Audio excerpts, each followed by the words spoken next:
بسم الله الرحمن الرحيم. لا إكراه في الدين، قد تبين الرشد من الغي، فمن يكفر بالطاغوت ويؤمن بالله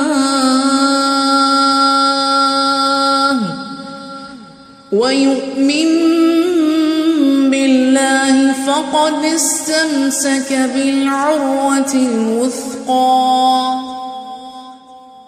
لا انفصام لها، والله سميع عليم. الله ولي الذين آمنوا يخرجهم من الظلمات إلى النور، والذين كفروا أولياؤهم